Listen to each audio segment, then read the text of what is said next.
I'm recording you drinking milk. Nice. Kid's strong.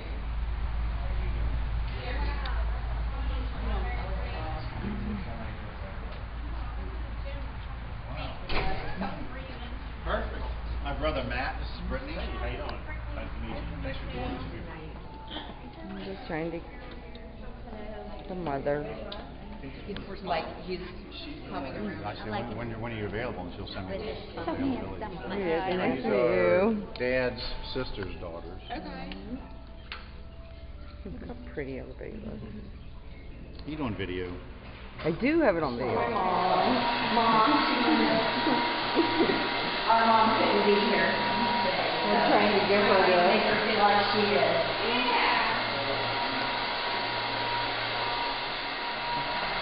Okay, now it's videotaping.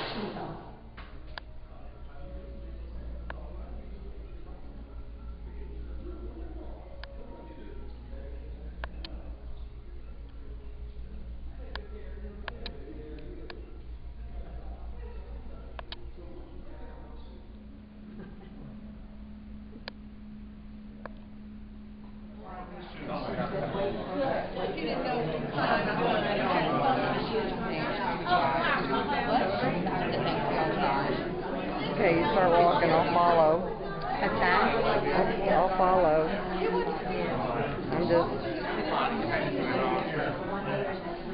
We tried. I mean, look how much food is there. I would have snagged you. I would snag you right by.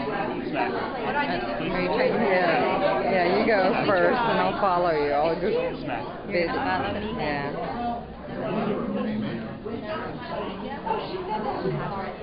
Well, I actually bought Jake's and I told you that. So they just got this week. I told you to get it. They know it's so good this year.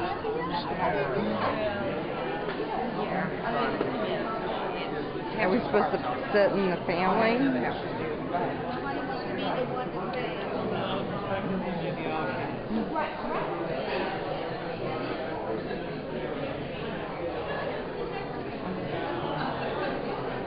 Where are we supposed to sit?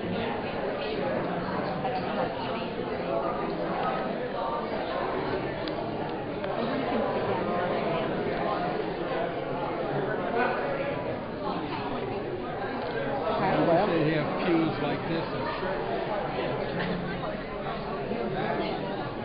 Is this close enough for you? Oh, good. We got more.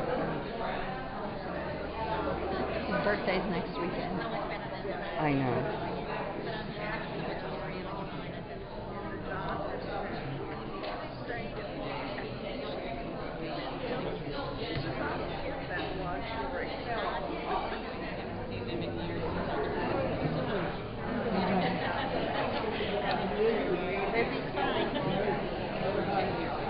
She still gets her mail at my house.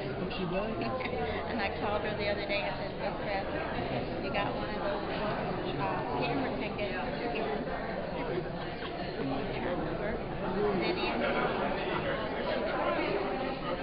We used to go to people's houses.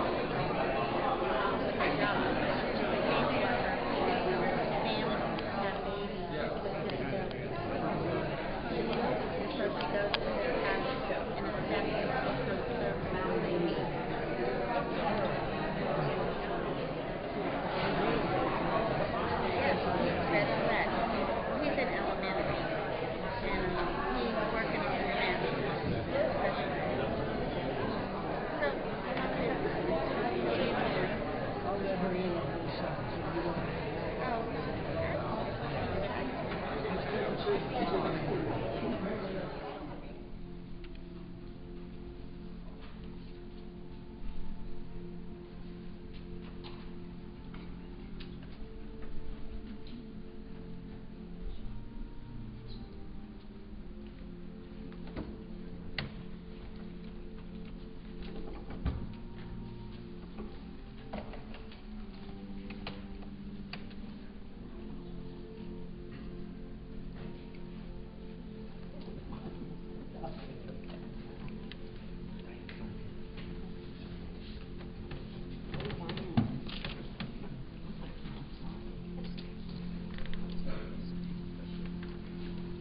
hard to believe, but maybe. But I thought it was funny, you know, John would want to keep this light. So I'm going to try to do that, even though eulogies usually are not very long. But I'm going to try to do this. But you can tell how light John wanted to keep it because of the seersucker. And Doug called me and he said, let's put the word out that we want the men to wear seersucker suits. And so I love seersucker. And so I took mine dutifully out of the closet for some reason. The last time I put it on, it shortened. Over the fall and winter months. So I did not wear that. But I did try to. Anyway, I want to thank the family. John had a wonderful family, and I've broken up this eulogy into 4 parts. The first one is about the family. He loved everything that he talked about. Had to do with his wonderful wife, his 3 children, Diana, Matt, Doug, in the reverse order. Diana was firstborn, then you, right? And he just always talked about you all. I don't know what parents, I don't think children particularly, probably not even wives, know how close oftentimes a parent is. Because the parent will be quick, particularly the fathers, I think, are quick to talk to other people before they'll ever talk to their family. So I want to thank you for asking me to stand up here. And particularly this young lady sitting to my right from here. Sonny, he loved you to death. He really did. And he was so scared when she hurt her foot. And I know that, at least I was hoping that it was out of his love for her. I think it was. Although they travel a lot. They also go to a lot of Saints games. Thinking maybe just a little bit self-serving. But no matter what, he was very concerned about you. And that shows that he loved you a lot. And the same way with all of your children and all of your grandkids. You know, John was very good at, he had a dry wit. And once you got beyond that wit, there was a very real person there. Very thoughtful, very intelligent, and very sincere. And I always remember one of the things he said about grandkids. He said, the nice thing about grandkids, he said, you see them during the day, but they go home at night with their parents. I thought that was nice. So anyway, the family is always number 1 with John. And that has never changed. The second was LSU. Now, when I say LSU, most of you probably think football. I don't know, did John follow LSU football? Yeah. Did he go to the games? You went to the games too? You didn't go to the games. Okay. Sometimes. But basically, when I'm saying LSU with John, I'm talking about LSU Health Sciences Center in New Orleans. Because he lived his life in there. And a lot of my being here has to do with John. I had John as a faculty member at Cincinnati. And then he came to New Orleans with a colleague of his that he met at St. Louis, Pittsburgh, Bob Dyer. And I was looking around at other places too, and he said, well, you need to try and think about coming to LSU for at least a couple years. And that was in the early 70s. And so, you know, it's something that I met my wife, children. My wife was a medical student at LSU, Health Science. So those were back in the days when faculty could date. Not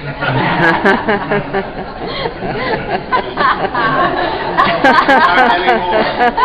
You're a martyr, you know that. At any rate, so John has had great success at LSU, as you can glean from reading the obit. And I don't need to go through that. I mean, he grows up through the ranks of tenured full professor. He was in the School of Dentistry. He was in the School of Medicine. He had administrative positions in the School of Medicine all the way up to leaving the School of Medicine and became actually a vice chancellor. And there's very few people that can say that. And that, you know, those aren't things that are just thrown out, pebbles that people pick up and say, I'll do that. You know, you're asked to do that. You're asked to do that. And he was asked to do many things, and I also know he had chances to leave LSU, and he never did. And that too speaks a lot for his loyalty to LSU, his family, roots, all the above. He was a wonderful man. And I think there's lots of things maybe you don't know about him. I knew John in terms of being a very good scientist. You know, he was an electron microscopist like Diane Smith, Dr. Smith back in the back row there. He was one of the first ones that developed a suite for transmission electron microscopy and scanning electron microscopy. first ones in the South where you could do both in one place. That was at the School of Dentistry. He also was well known in terms of treating leprosy, not treating leprosy, but doing work on leprosy. Because there's an animal in Louisiana in which you can use to treat,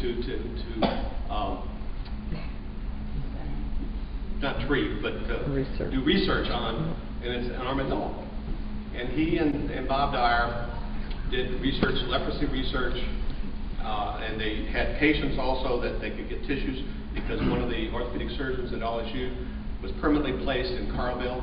And I don't know if you know the story or not, but New Orleans would not accept people who had leprosy. So they put them on a boat and they sent them up to Carville. And Carville to this day still has some patients there that I've been up there, and you would not know they had leprosy, but they were given the option when the federal government took over that they could stay there as long as they wanted. They were not going to kick them out. Leprosy is now off the list of the World Health Organization, and it's largely due to a collaborative relationship between people like John Ruby, Bob Dyer, and other people that did research in that area, clinical and basic science. Bob and John were more on the basic science side, so there's a lot to him that you probably don't know about, and that's one of them. You have to dig deep to find out that he was very much involved with the curing of leprosy, which is nice. Third category, the saints. How are they going to do this year? At any rate, he loved the saints, and you never want to say anything bad about the saints in front of him because he'd take off his shoe and throw it at you.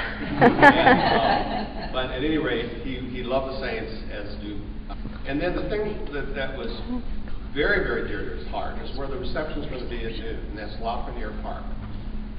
John had a calling, a community calling that I didn't even realize, and I knew John very well, and he was very much involved with the advisory board there, advisory committee, and so when you go into Lafreniere Park, a lot of that what you're seeing is a rubber stamp of what John Ruby wanted, and he got it, and in many ways it's New Orleans could learn by it, and I think Lafreniere has served as a stimulus to get New Orleans off their to develop Audubon Park and City Park, which they've done.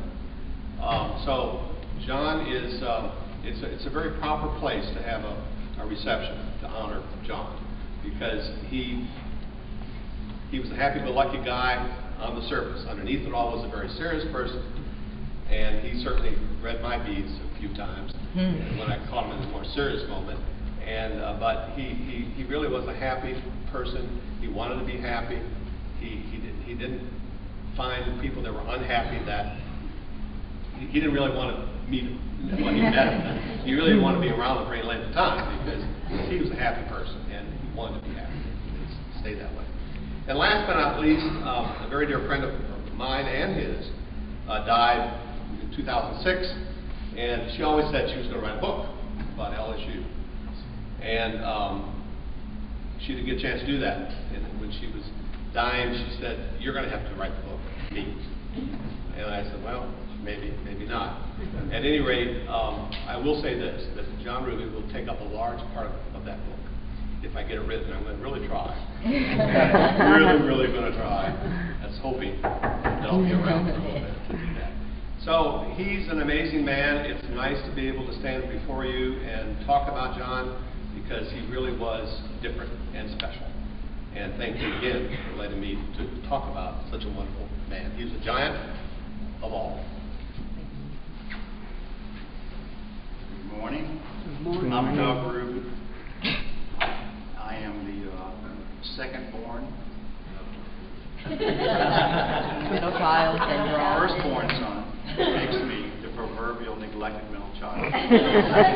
Here we go. That's a real thing. It's not. Kind of an inside joke there. I want to thank everyone on behalf of the Ruby family. Thank you all for coming. It's an honor to have you here, and we're so glad that you're here. And we're grateful that you took your time on a Monday, which is such a great day go to the service. I know everybody hates Mondays already. Now it's a double whammy. So, but thank you for coming. I want to thank Sam McLuggage for his wonderful talk.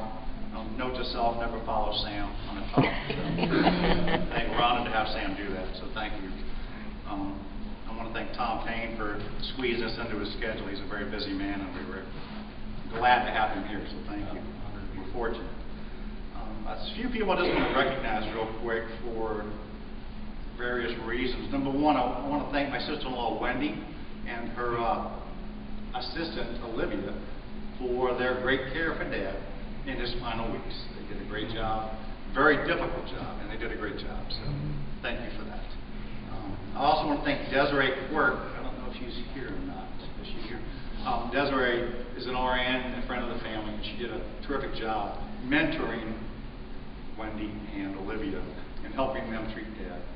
And she was there with us as he departed, and it was an honor to have her. So she was a big help, so for Desiree, thanks. I want to thank Dad's nieces, Vicki and Susan, for coming in from San Diego. Very special parts of our family, so we're grateful that you're here. And I want to thank Isan for being there to help me do the stuff. So, as far as the reception at Lafreniere Park, we're going to have an open microphone there, which could be bad, could be good. We're also going to have some wine, which could make it better. So please feel free to come by and say a few words if you'd like about your experiences and great memories about Dad.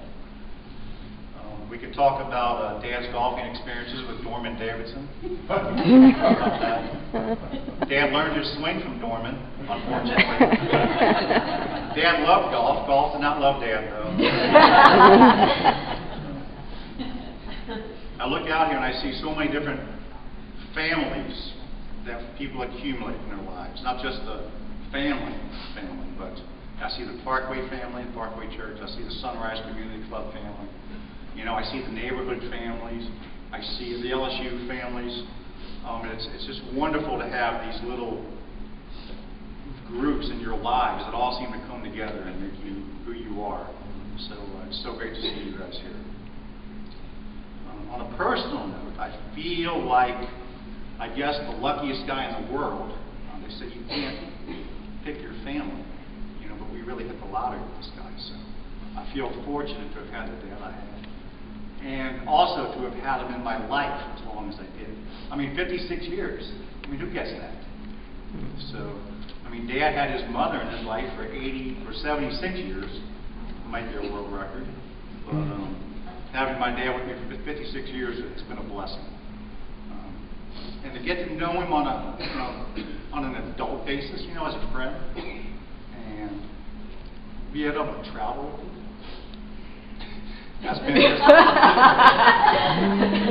insight.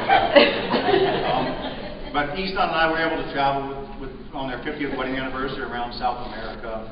We went on our first river cruise together with them. Dad introduced us to Lake Tahoe.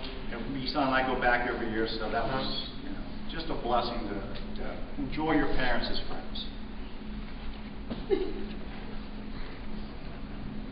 So I have no regrets, and the luckiest guy in the world. And, you know, Ted Nugent says you go from point A to point B. And what you do in between to find yourself. And I think my dad, he did it right. So thanks again for coming.